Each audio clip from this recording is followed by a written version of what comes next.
करते हैं और स्क्रीन शेयर।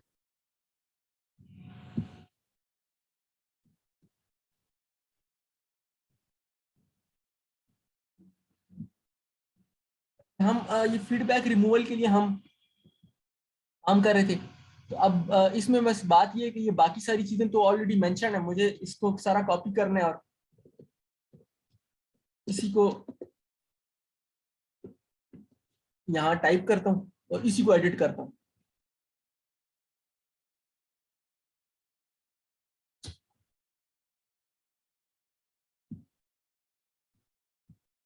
अब बायर परचेज हेयर बॉनेट, इसमें उसने हेयर बॉनेट परचेज किया था ना, hair bonnet and hair dryer.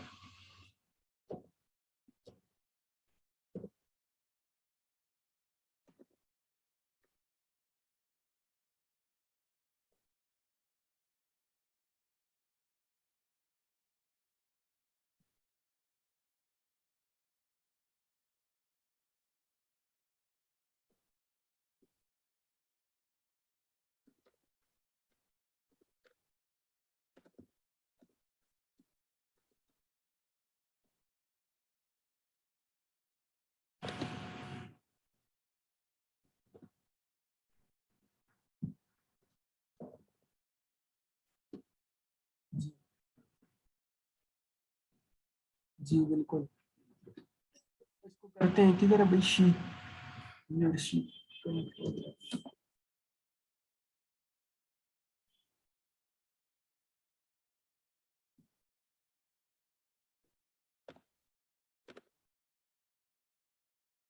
अच्छा ये भी है, ये परचेज कुछ कर देते हैं, ये she purchase. How can you do that? This feedback does not belong to my daughter. By mistake that she is leaving prior.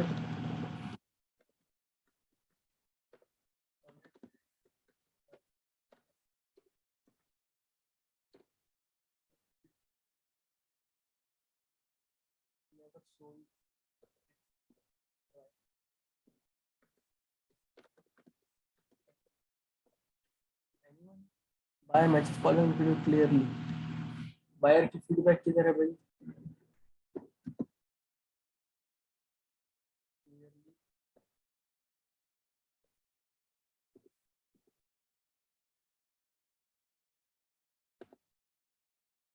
तो यहाँ वो जिसने एमआर वो भी उठा लिया था, तो उसको मैं यहाँ पे पेस्ट करके यहाँ से करता हूँ, उसका वो पूरा का वो जो वो होता है सिंपल टेक्स्ट पेस्ट करने की बजाय उसने पूरी उसका वो स्टाइल उठा लिया था, तो मैंने उसको सिंपल टेक्स्ट के लिए उधर पेस्ट करके फिर यहाँ पेस्ट किया।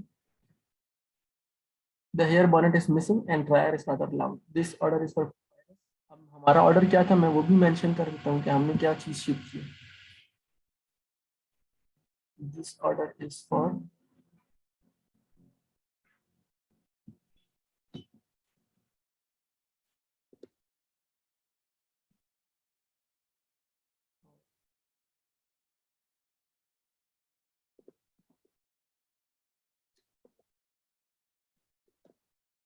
उसका स्टाइल कॉपी कर लेते हैं उधर से, डिजाइन बाय बेला पहला virus 16 birthday card. This order is for virus,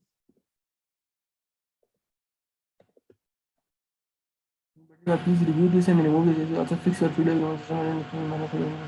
अच्छा हम देख लें बाकी सब सही है। I would never ever write to your people issue with this one.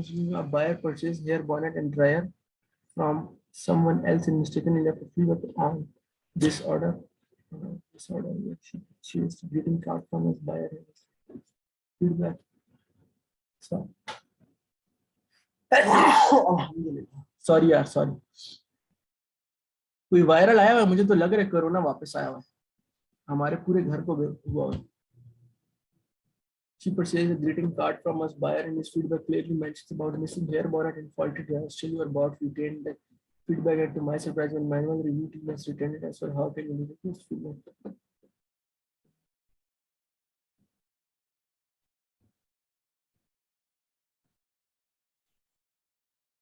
ठीक है, बस ये ईमेल हो गया मेरे हिसाब से, ठीक है। ये ईमेल हम सेंड कर दें, ये मैंने सेंड कर दिया, सेंड में चला गया तुरंत।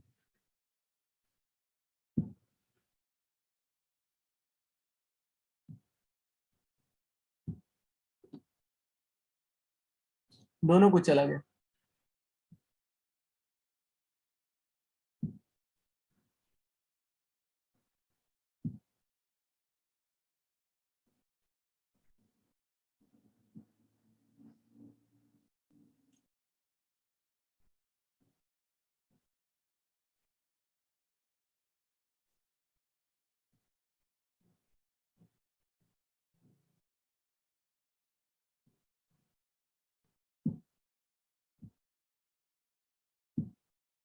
अच्छा, ऑर्डर आईडी सही डाली है मैंने कि नहीं? 6867 ठीक है, यही वाली है। चलो होपफुली इसका फिर रिजल्ट मैं बाद में बताऊंगा जब इस पे मुझे रिप्लाई आया कि ये किया है कि नहीं रिमूव। सो फीडबैक रिमूवल इस तरीके से करवाते हैं। मैं अब मजीद थोड़े से केसेस ओपन करता हूँ यहाँ, जो पिछले पुराने केसेस हैं उसमें हमें कुछ ना कुछ, क्योंकि केसेस भी तो साथ साथ चलते रहते हैं ना। केस लॉग, यहाँ से हेल्प में जाओगे, जब भी हेल्प पे क्लिक करोगे तो ये केस ओपन कैसे करते हैं वो मैं आपको सिखा दूंगा। अभी मैं सिर्फ कोई पुराने केसेस हैं उनको रिव्यू करना सिखा रहा हूँ, ताकि आप लोगों को अमेजोन पे काम किस तरीके से करते हैं ये बात समझ आए। तो ये केस लॉग है, इसमें पुराने जितने भी केसेस हैं मेरे, जो मैं जब जब मसाइल आए तो वो इसको ज्यादा कर देते हैं। आज हमारी चूंकि फीडबैक के हिसाब से था, तो ये फीडबैक रिमूवल वाले केसेस ही पहले हम फॉलो कर लेते हैं, देख लेते हैं। फॉर एग्जाम्पल ये फीडबैक रिमूवल,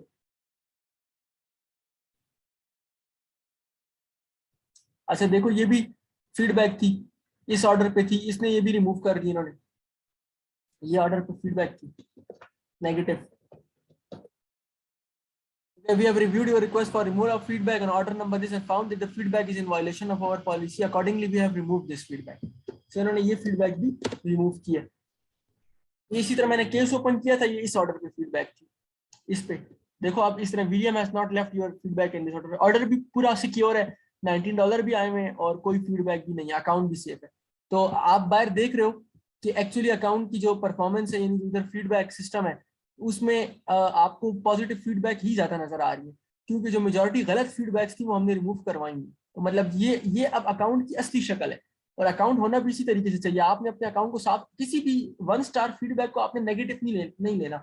यानी मतलब आपको तकलीफ तो होगी जब फीडबैक आएगी, लेकिन जो असली बात है वो आपने अपने अकाउंट को बिल्कुल सिक्योर रखना है, क्योंकि ये अगर ज्यादा हो जाए ना तो फिर ये आपकी सेल्स पे अफेक्ट करती है, अगर आपके अकाउंट की फीडबैक वो हो जाए।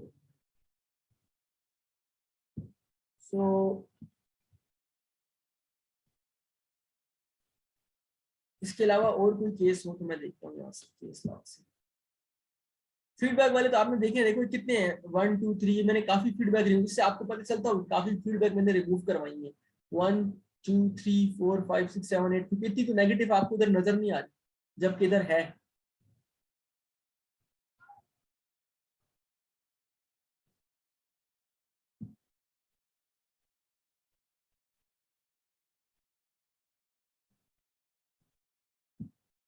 इसमें भी इधर भी फीडबैक रिमूवल रिक्वेस्ट की हुई, फीडबैक रिमूवल है।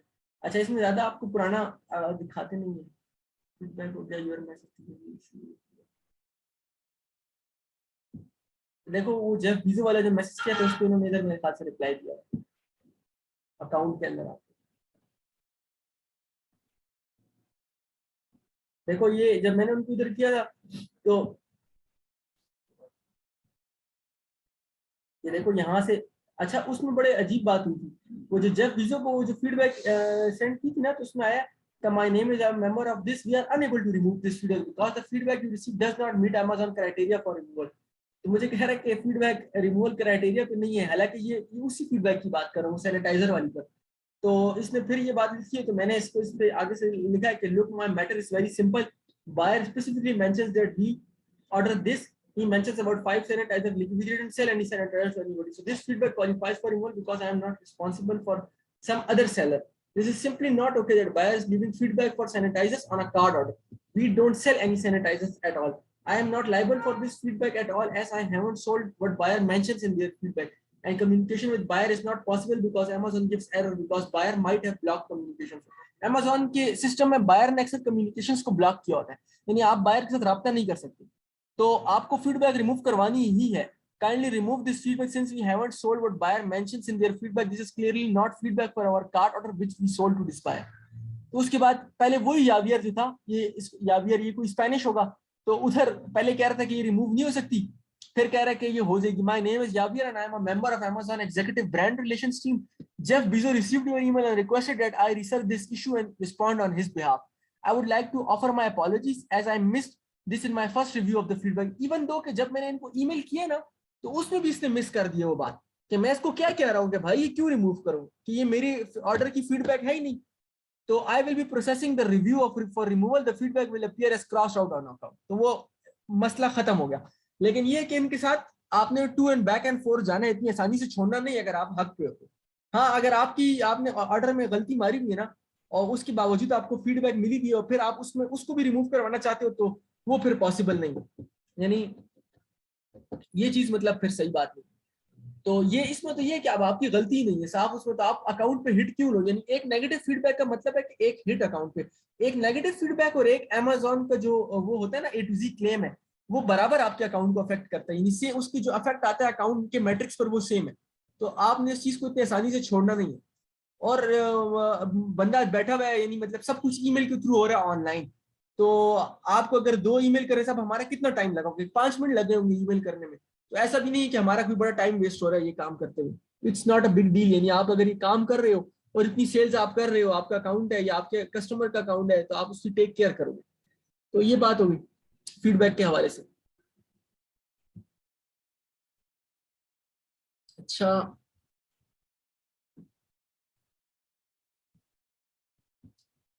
मैं केसेस में देख रहा था कि कोई और ऐसा केस हो जो आप लोगों के साथ शेयर किया जा सके.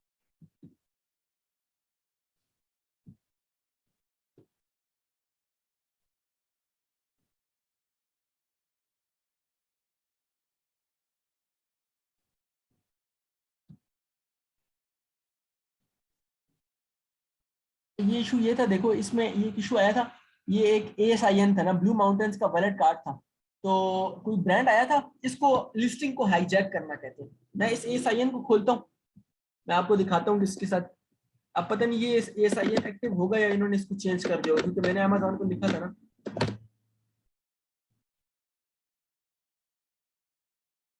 अच्छा, तो ये ऐसा था कि अच्छा सही हो गया. और वो किधर है,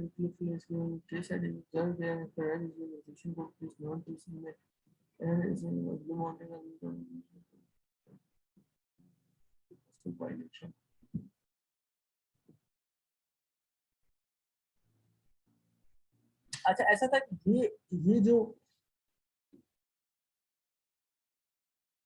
ब्रांड है ना फाइन वाइन, ये ये ब्रांड जो है इस ASIN को हाईजैक करने की कोशिश कर रहा है.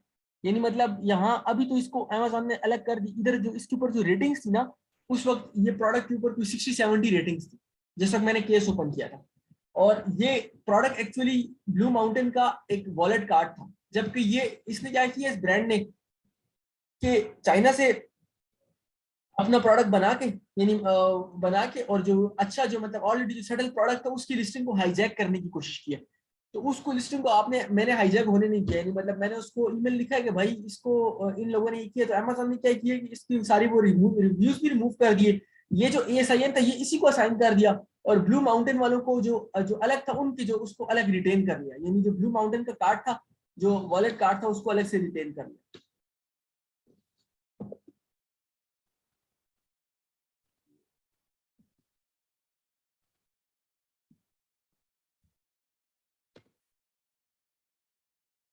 ब्लू माउंटेन एक ब्रांड है, ये इसका वॉलेट कार्ड्स होगी, तो वो उसने अलग से इसको, ये तो खैर एक और प्रोडक्ट है, लेकिन इस तरीके से इन्होंने ब्लू माउंटेन, एक्चुअली वो प्रोडक्ट इस ब्रांड का था, लेकिन इस ब्रांड ने उसकी लिस्टिंग को हाईजैक करने की कोशिश की है इस जगह पे फाइन वाइन में. तो यहाँ जब पहले मैं आया था तो यहाँ 60-70 रिव्यूज थे उसके ऊपर, जब मैंने अमेजोन को वायलेशन का लिखा है तो उन्होंने इस लिस्टिंग को बिल्कुल न्यू ट्रीट कर दी, इसको इसको हटाया नहीं, इसको तंग नहीं किया। ये जो ASIN है वो इसी को असाइन कर दिया, लेकिन ये है कि उसकी जगह जो ब्रांड को जो है अलग से ASIN दे दी, यानी उसकी ASIN को रिटेन कर रही है, दोनों को अलग कर दिया था।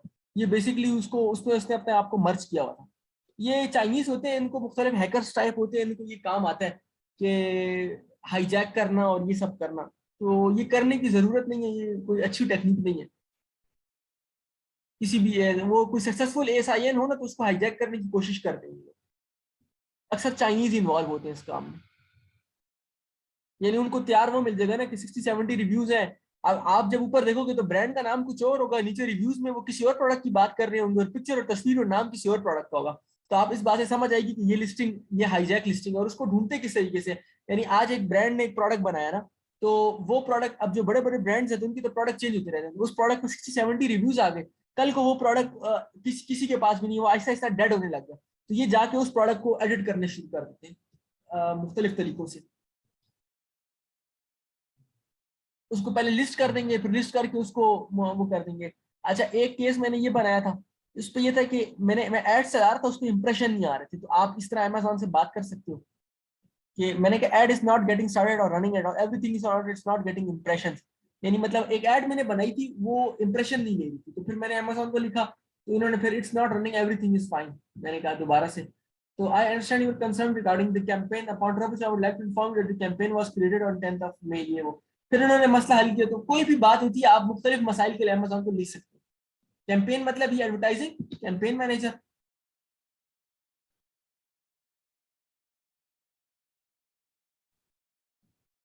तो ये कैंपेन्स है, ये अगर आ गया कि कोई कितने की कैंपेन है, कोई कितने की कैंपेन है, तो इस अकाउंट की का वो ये इशू ये है कि ये जो जिन चीजों पर चली हुई है ना, फॉर एग्जांपल ये वो है रोजेस हैं। तो रोजेस ये कि आपको जो मैं नहीं कहता कि आप लोगों ने, ये एक बड़ी प्राइम एग्जांपल है ये वाला अकाउंट जो है। ये प्राइम एग्जांपल किस चीज की है? ये स्पेंड $10,000 का, सेल $8,500 है इस अकाउंट पे, ठीक है। तो ये क्या कहते हैं, टोटल $10,000 खर्च करके सेल्स आपने 7,800 की हुई है। तो ये बेसिकली ये जो सेल्स है ये इसलिए ऐसे हैं कि आप एक ऐसी चीज की डिमांड क्रिएट करना चाह रहे हो कि जिस प्रोडक्ट की डिमांड नहीं है मार्केट में। यानी एक आपको याद हो, जब हम प्रोडक्ट हंटिंग में आए थे तो कुछ दो लोगों का सवाल था कि हम लोग अपने क्यों ना कोई न्यू प्रोडक्ट लॉन्च करें, हम वही क्यों बेचें जो दूसरे लोग बेच रहे हैं, यानी हम अपनी कोई चीज बेचें। तो अपनी चीज बेचने में फिर ये होता है, ये जो हम जो सेल करें ना, हम ये अब ये फॉर एग्जाम्पल ये रोजेस जो है, ये वाले कस्टमाइज रोजेस, ये सब यूएस में कोई नहीं सेल कर रहा, और खासतौर पर अमेजोन पे तो कोई भी नहीं कर रहा। इन रोजेस की बात कर रहा हूँ, कस्टमाइज रोजेस की, जिनको हम लोग कस्टमाइज करते हैं। तो ऐसा नहीं है कि हमें सेल्स नहीं आती है वो, लेकिन इस पर सेल्स आती है, लेकिन इसका इशू ये है कि आपने इसकी मार्केट पैदा करनी है, यानी आपने इसकी डिमांड, इसका ब्रांड सेटअप करना है। तो ये पर ब्रांडिंग के खर्चे होते हैं। इस पर भी देखो, अब ये जितने लोगों के पास गए, इस पर रेटिंग्स आई हो, 8 रेटिंग्स इस पे आई हो, सारी परफेक्ट है। गॉर्जियस आइडिया, डिलीवरी, ये the roses were just as beautiful as described. यानी इस पे इसने लिखा हुआ gorgeous worth the money but it was expensive, ये वो, it was a gift very well appreciated.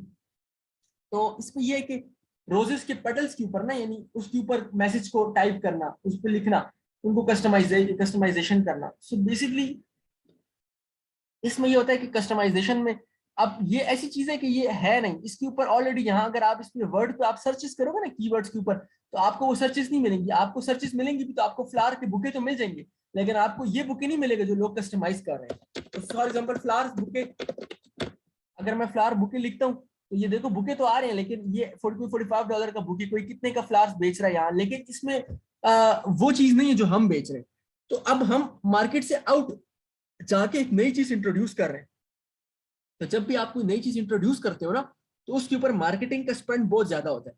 तो इसीलिए आप लोगों ने जब अपने लिए प्रोडक्ट ढूंढना है या अपने किसी क्लाइंट के लिए ढूंढना है, तो आपने इस तरह किसी नई चीज में उसको नहीं डाल देना जिसमें उसका पैसा लगे, उसका बहुत ज्यादा बजट लग जाए। आपने उसको ऐसी चीज में लगाना है कि जो चीज ऑलरेडी बिक रही हो, जिसकी मार्केट की डिमांड हो, डिमांड अच्छी हो, आपने उसी डिमांड के अंदर टैप इन करना है।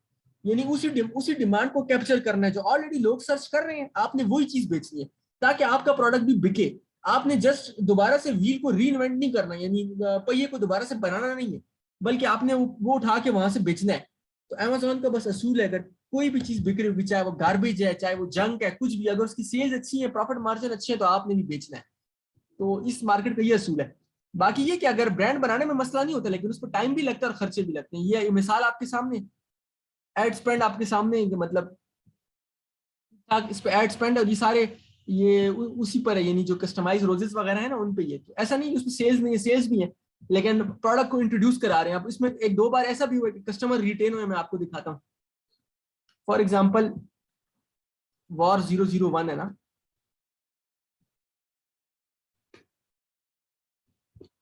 तो एक दफा कस्टमर आपके पास आया, फिर वो उसने रिटेन होना शुरू कर दिया, यानी बार बार आपसे परचेज शुरू कर दी। तो एक बार तो मार्केटिंग के थ्रू आया था, लेकिन एक फिर जब वो आ गए तो फिर उसने बार बार आके खरीदा है। तो मैं यहाँ से SKU डालता हूँ, ये जो अपना मेरा SKU था वॉर 001, सेल्स निकालते हैं, इसको करते हैं कस्टमाइज डेट रेंज में ले जाते हैं, जो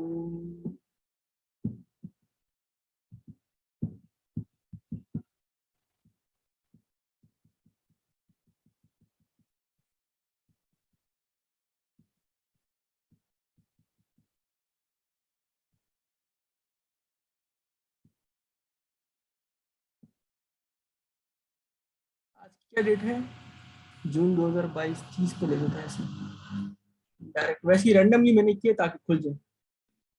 तो चलो इसमें इसको मजीद पीछे ले देते हैं,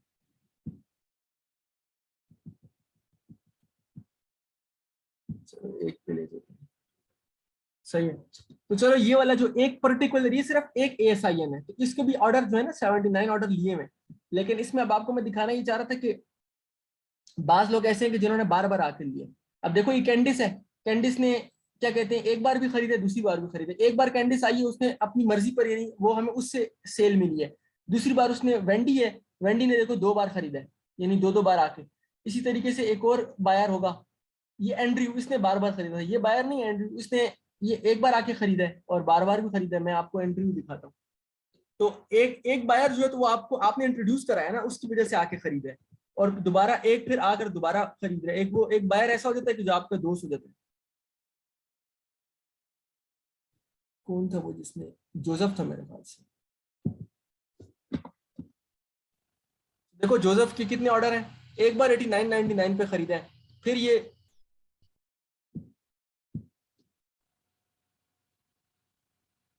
जोसेफ के दो ऑर्डर हैं। एक इसमें हमारे पास बायर था, वो रोजाना आके वो उसमें काफी टाइम खरीदता था। तो वो प्राइम एग्जांपल है इस बात की कि आपका ऑर्डर अगर एक बार आपने एडवर्टीजमेंट कर रहे हो और कोई आपके प्रोडक्ट से इंट्रोड्यूस हो गया, उसको प्रोडक्ट अच्छा लगा है, तो वो चांसेस है कि वो बार बार आके खरीदेगा आपसे। तो हो सकता है कि वो बास प्रोडक्ट के ऊपर वो भी नहीं आ रहे ना, बायर के नेम भी नहीं आ रहे, तो हो सकता है कि उसने अपना अकाउंट वगैरह, ये जेफरी था शायद, इसके ऊपर क्लिक कर लेते हैं।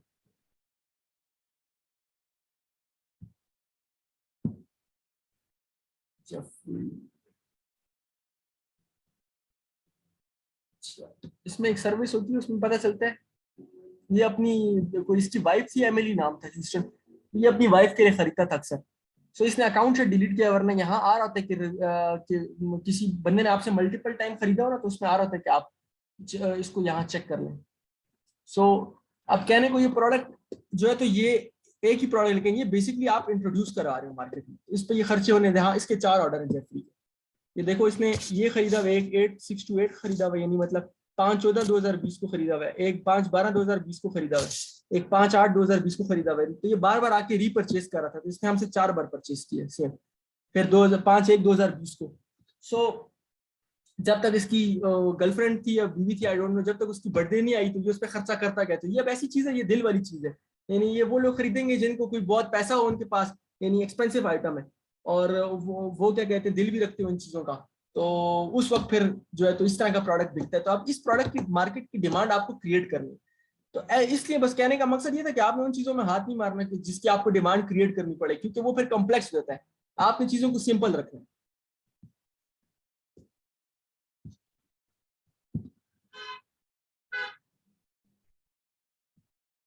चलो, मेरे ख्याल से आज का सेशन काफी है, फिर बाकी कल कवर करेंगे।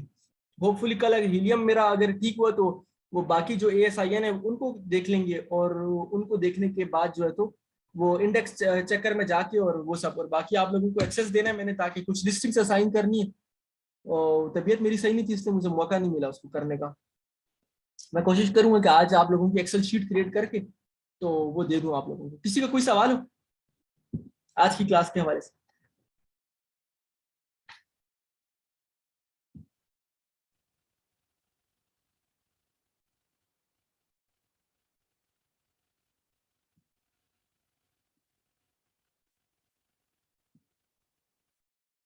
चलिए क्लास को एंड करता हूँ। जी, A+ कंटेंट की एक क्लास में किसी प्रोडक्ट को लाइव करके दिखा दीजिएगा। हाँ सही, कर लेंगे A+ कंटेंट। वो तो हमारे A+ कंटेंट देखो, A+ कंटेंट हो गया या प्रोडक्ट डिस्क्रिप्शन हो गई, उसका तो गम ही मत करो। प्रोडक्ट तो बनने हैं। अभी वो जो हमारे के लिए प्रोडक्ट बनाना है तो वो भी चाइना, अभी पूरी जब वो ऑर्डर करेंगी उसकी क्लासेस हो गई, फिर वो चाइना से चीज आएगी तो उसके लिए वो लिस्टिंग्स क्रिएट होंगी सबके लिए, तो वो सब तो हो गई होगा इंशाल्लाह, उसमें कोई ऐसा मसला ही नहीं है। वो करेंगे इंशाल्लाह, कोई ऐसा वो नहीं। मैंने आपको जगह बता दी थी कि वो क्रिएट कहाँ से होता है, लेकिन फिर भी अगर आप कहते हो ना कि उसको किस तरीके से वहां प्लेस करते हैं तो वो भी मैं करके दिखा दूंगा, उसमें कोई मसला नहीं। यहाँ से ये A+ कंटेंट मैनेजर से वो क्रिएट होता है, तो कर लेंगे क्रिएट उसको। बल्कि अगर मैं फॉर एग्जांपल अगर किसी दिन मैं ऑफलाइन क्लास में कर रहा हुआ तो फिर उसकी मैं वीडियो रिकॉर्डिंग कर लूंगा। अगर मैं वैसे भी अपने काम के लिए कर रहा हूँ A+ कंटेंट क्रिएट, तो मैं उसकी वीडियो रिकॉर्ड करके फिर ऐड कर दूंगा। राइट, ठीक है, सही है। चलो, ओके, अल्लाह हाफिज।